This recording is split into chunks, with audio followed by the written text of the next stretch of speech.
Hello, আসসালামু আলাইকুম। আমি ডক্টর আসিফ। আজকে চলে এলাম আরো একটা নতুন ভিডিও নিয়ে। আপনারা আমার আগের ভিডিওগুলো দেখেছেন। আহ, আজকে আমরা এআই ভিত্তিক ডিজিজ ডিসকাশন, আমরা কিছু সার্জারি রিলেটেড ডিজিজ নিয়ে আলোচনা করছিলাম।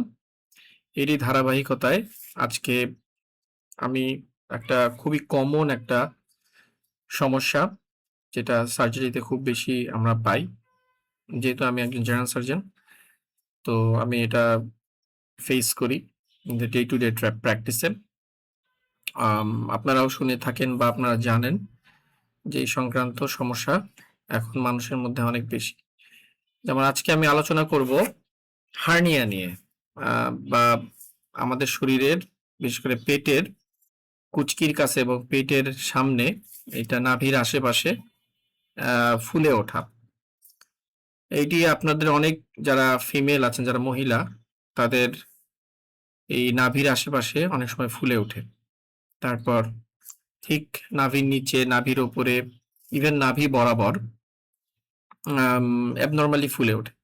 এছাড়াও যারা পুরুষ আছেন, যারা ছেলে, তাদের এই দেখা যায় যে ঠিক কোমরের নিচে, এটা কুচকি বলে, ঠিক কোমরের সামনের দিকে, পায়ের ঠিক ওপরে একটা জায়গা, যেখানে ইঙ্গুইনাল হার্নিয়া বলি আমরা, বা একটা ফোলা, যেটা প্রথম দিকে থাকে না, কিন্তু বয়স যত বৃদ্ধি পায় আস্তে আস্তে এটা ডেভেলপ করে। তো আপনারা কিন্তু এই ধরনের রোগ বা শুনছেন বা দেখছেন। তা এটা একটা বাচ্চাদেরও হয় অনেক সময়, বাট সেটা হলো কনজেনিটাল বা জন্মগত কোনো ত্রুটি থাকার কারণে কারো কারো হার্নিয়া হয়।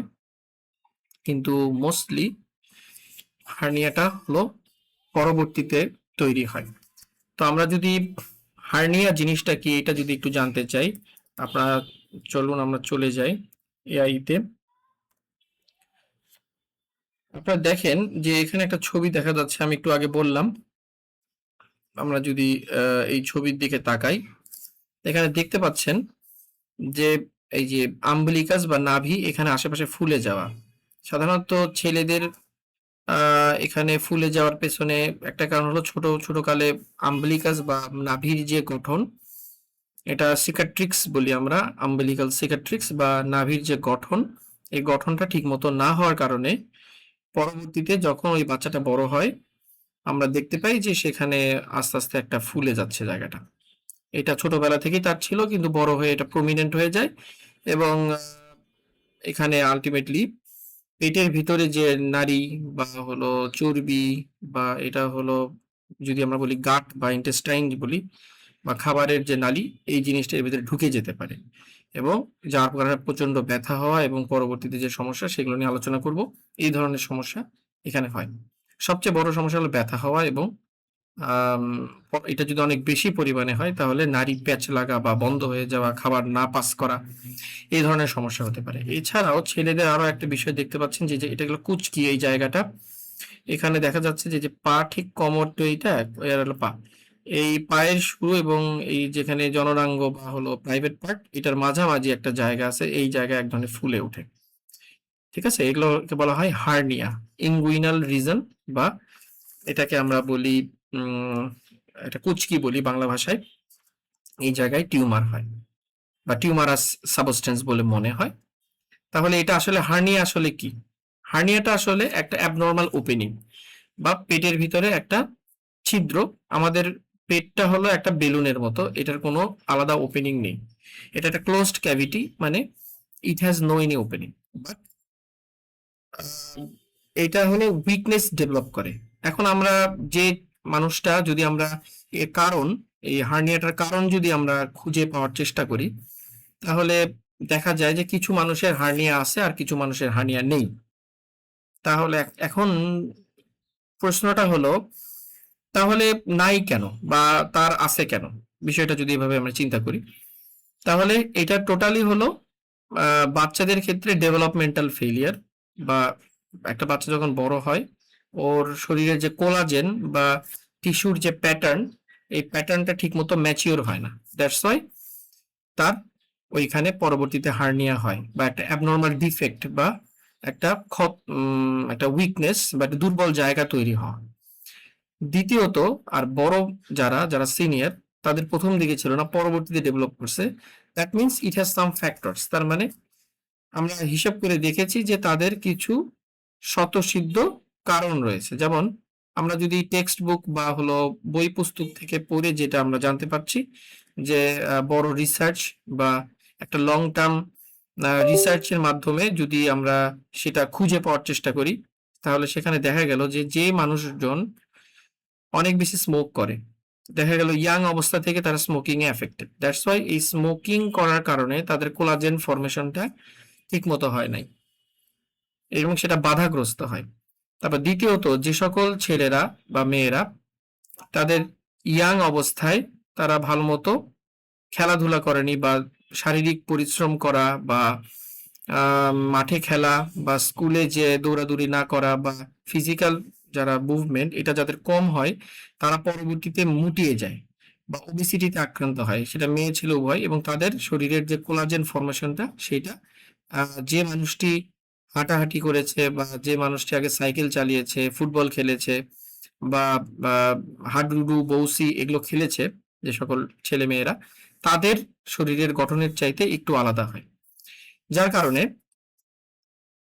তাদের ক্ষেত্রে দেখা যায় তাদের হার্নিয়া হওয়ার প্রবণতাটা ওই সকল মানুষের চেয়ে কম। তাহলে আবার অনেকে এটা বলতো যে যারা ওয়েট লিফটার বা যারা জিম করে তাদের হয়তো বা পরবর্তীতে হার্নিয়া হয়, বাট এইটা পরবর্তীতে ভুল প্রমাণিত হয়েছে যে না, তাদের কোনো এই ধরনের অ্যাক্টিভিটি নেই। মানে তারা ওয়েট লিফটিং করে, বাট তাদের ভিতরে হার্নিয়া হওয়ার প্রবণতাটা অত বেশি না। তাহলে আমরা দেখছি যে এই ধরনের সমস্যা হতে পারে। এছাড়া যারা স্মোকিং করে সেখান থেকে পরবর্তীতে তাদের ক্রনিক কফ বা অনেক দিনের এক ধরনের কাশি হয়। আমরা যখন নর্মালি কাশি, সেটা একটা নর্মাল ব্যাপার, কিন্তু একটা কাশি যদি অনেক দিন ধরে হতে থাকে, প্রলং হইতে থাকে, তাহলে পেটের ভিতরে একটা নির্দিষ্ট সময় পর পর প্রচুর প্রেশার তৈরি হয়। আমরা যখন কাশি দেই তখন পেটের উপর প্রেশার পড়ে। এই প্রেশারটা হতে হতে হতে হতে এক সময় আমাদের শরীরে কিছু দুর্বল জায়গা আছে যেখানে পুরো প্রেশারটা পড়ে। সেটা আমাদের ওই ছেলেদের কুচকির ওই জায়গাটা, মেয়েদের দেখা গেল যদি তার একাধিক সিজারিয়ান সেকশন বা সিজার করে বাচ্চা হয়ে থাকে, তাহলে সেক্ষেত্রে পেট তো আগে থেকে কাটা হয়।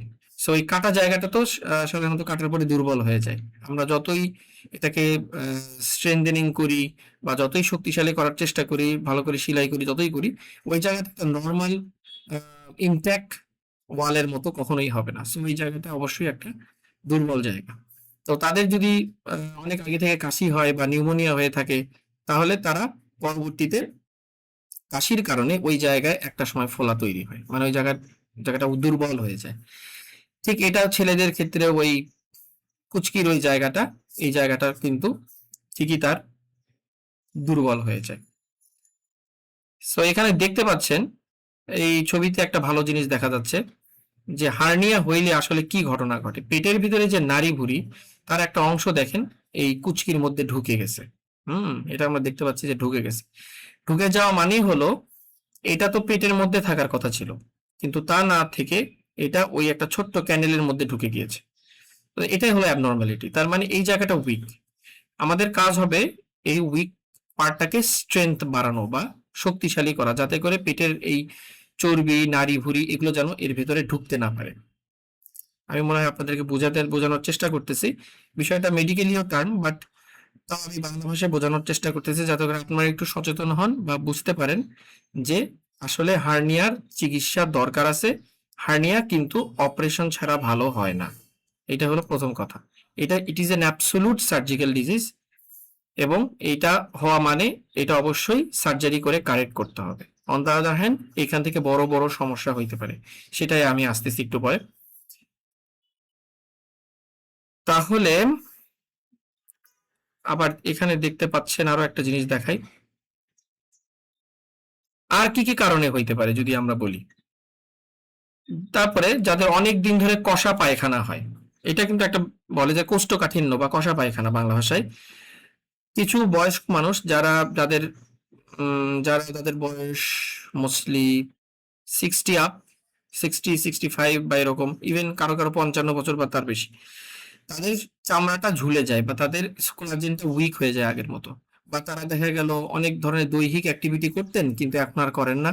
সেটা বয়সের কারণে হোক, বার্ধক্যের কারণে হোক বা রিটায়ারমেন্টের কারণে হয়তোবা তারা বাসায় চলে এসেছেন কিন্তু আগের মতো মুভমেন্ট নেই।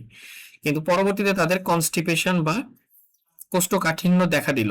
সেক্ষেত্রে তারা ওই ওয়াশরুমে যেয়ে আহ, ক্রমাগত তারা চাপ দিয়ে যাচ্ছে কিন্তু এটা অনেক দিন ধরে তার হচ্ছে কিন্তু উনি এটা চিকিৎসা ভালো করে করছেন না বা উনি মনে করছেন এটা তো আমার আগে থেকেই ছিল এখন একটু বাড়ছে কোনো সমস্যা নেই আমি এভাবেই ডিফিকেশন করে যাব বা আমি মলত্যাগ করবো এভাবেই কিন্তু না এটা এক ধরনের মানে রং কনসেপ্ট আপনি যখন এটা করবেন অনেকদিন আপনার পেটে ট্রিমেন্ডাস প্রেশার পড়বে ফর লং পিরিয়ড একেতে আপনার বয়স হওয়ার কারণে কোলাজেনটা উইক তার মধ্যে আপনি অনেক দিন ধরে কোষ্ঠকাঠিন্যতে ভুগছেন যার কারণে এই প্রেশারটি আপনার অ্যাবডোমেনের ভিতরে বা এই পেটের যে চামড়া এই চামড়ার ভিতরে বিভিন্নভাবে যত উইক স্পট গুলো রয়েছে এই উইক স্পট গুলোতে পড়তেছে দ্যাটস ওয়াই ওই জায়গাগুলোতে হার্নিয়া হবে এই যে দেখেন আম্বলিকাসের আশপাশে হার্নিয়া তবে এপিগ্যাস্ট্রিক রিজনে তার হার্নিয়া এই কুচকি গুলোতে হার্নিয়া এই যে সব জায়গায় হার্নিয়া হতে পারে যদি একজন বয়স্ক মানুষের অনেক দিন ধরে কষা পায়খানা হয়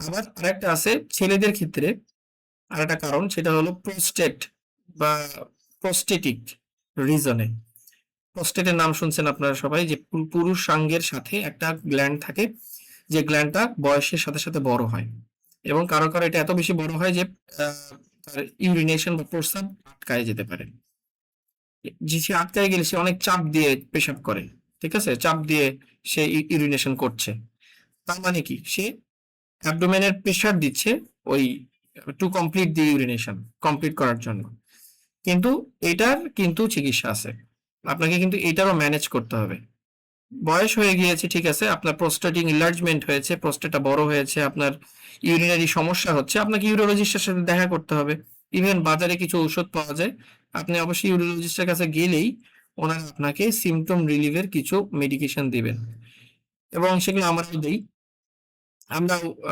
মেডিকেশনের মাধ্যমে চিকিৎসা দিই বাট সার্জিক্যাল চিকিৎসাটা আগে জেনারেল সার্জনরা আগে দিত বাট এখন ইউরোলজি অনেক বেশি ডেভেলপড হয়ে যাওয়ার কারণে ওনারা প্রস্থেটিক অপারেশন গুলো করে থাকেন তো সবার অপারেশন লাগে না কারো কারো ওষুধেই ম্যানেজ করা যায় কিন্তু এগুলোকে ইগনোর করা যাবে না আপনি যখন ইগনোর করবেন তখন আপনার ওই সমস্যার পাশাপাশি হার্নিয়া হবে সো হার্নিয়া হওয়া মানে দেখেন পেটের উপরে একটা উইক স্পট তৈরি হয়েছে যার মধ্যে পেটের নাড়িভুঁড়ি বা সেই ঢুকে গিয়েছে আলটিমেটলি যখন এটা ঢুকবে এবং বের হয়ে যাবে নর্মালি এটা কোনো অবস্ট্রাকশন হবে না তো একটা দিন কোনো একটা সময়ে অনেক হিউজ পরিমাণে প্রেসার পড়বে যার কারণে একটা বড় সেগমেন্ট বড় একটা গাটের সেগমেন্ট আপনার যদি ওই ডিফেক্টের ভিতরে ঢুকে যায় এবং না বের হয় তখন আপনার ট্রিমেন্ডাস পেইন হবে তখন মানে পেট ফুলে যাবে বমি হবে এবং একদম মানে বলবো আনবিয়ারেবল পেইন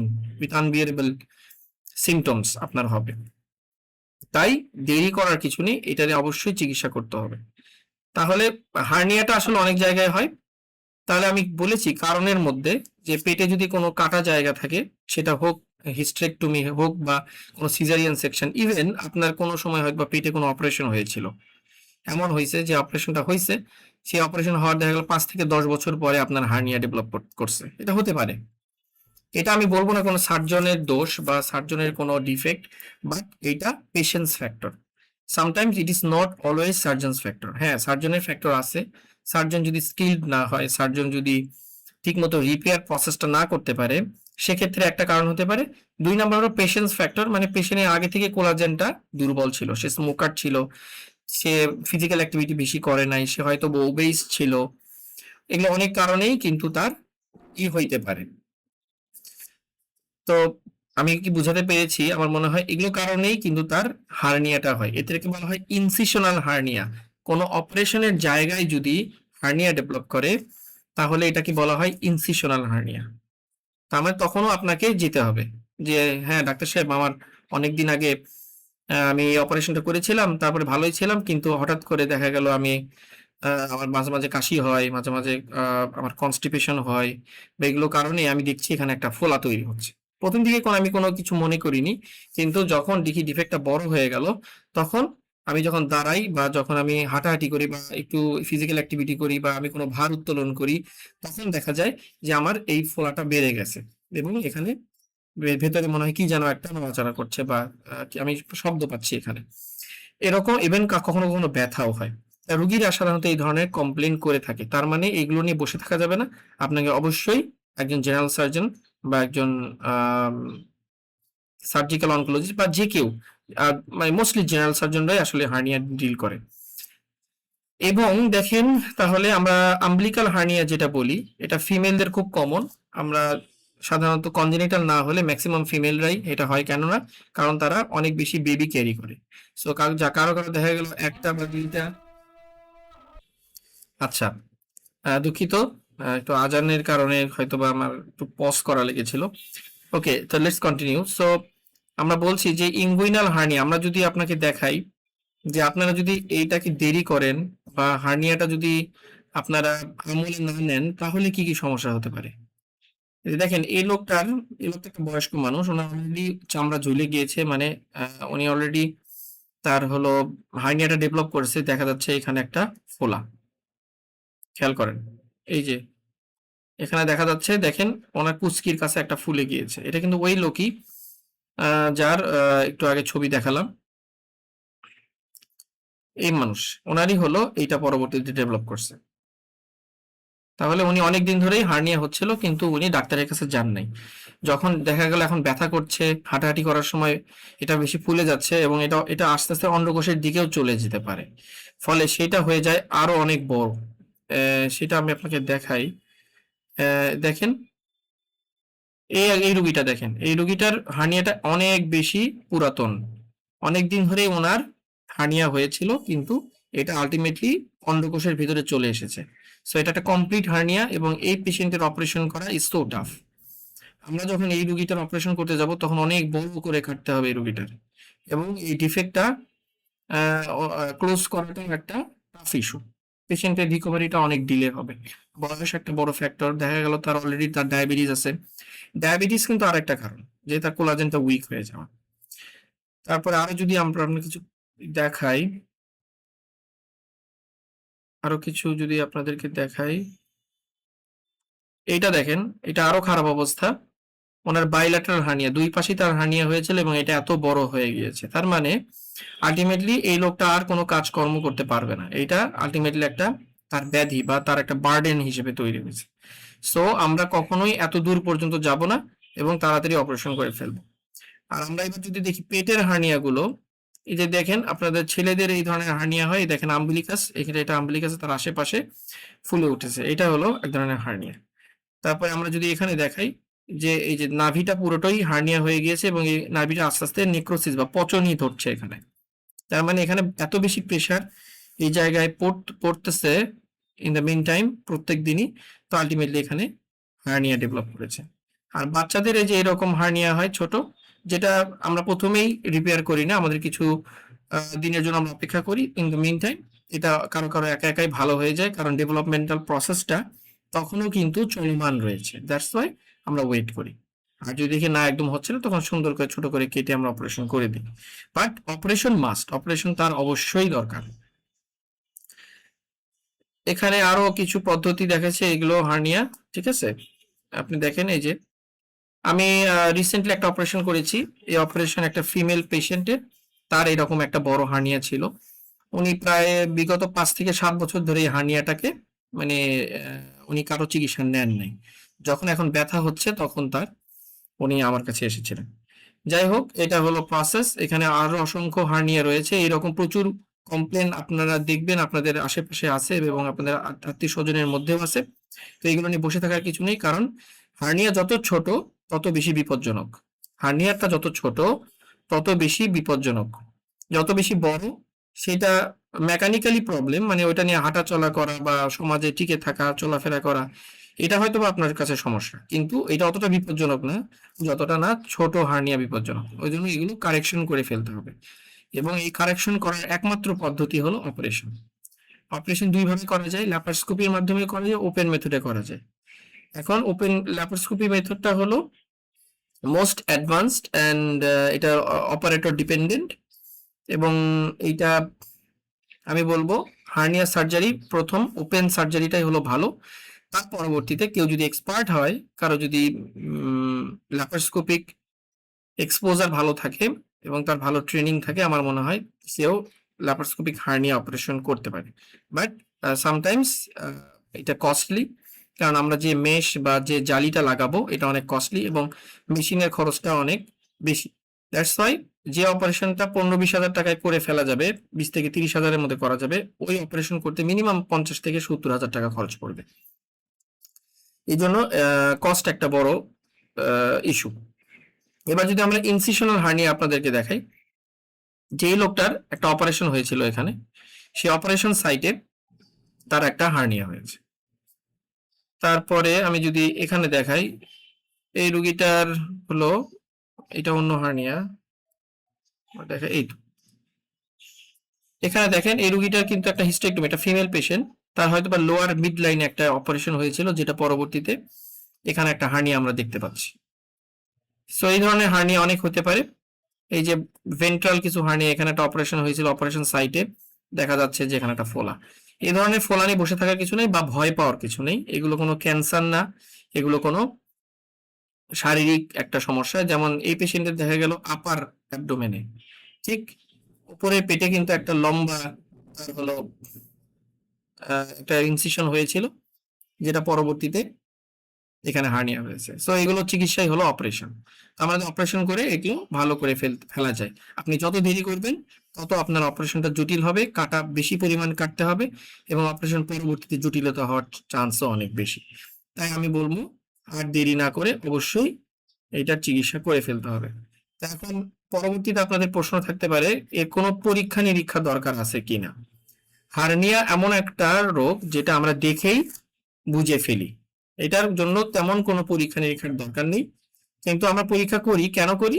যে আপনাকে যে আমরা অজ্ঞান করব বা আপনার কোমরে ইনজেকশন করব বা আপনাকে পুরোপুরি অজ্ঞান করব, সে অজ্ঞান করার জন্য আপনার পর্যাপ্ত শারীরিক দক্ষতা রয়েছে কিনা, আপনি শারীরিকভাবে ফিট কিনা, এটা দেখার জন্য আমরা কিছু পরীক্ষা নিরীক্ষা করে থাকি। সেগুলো আপনার মানে আপনি যে ডক্টরকে দেখাবেন উনি আপনাকে কিছু বেসিক টেস্ট দিবে, যার কারণে আপনি অপারেশনের জন্য ফিট কিনা এটা আমরা দেখব।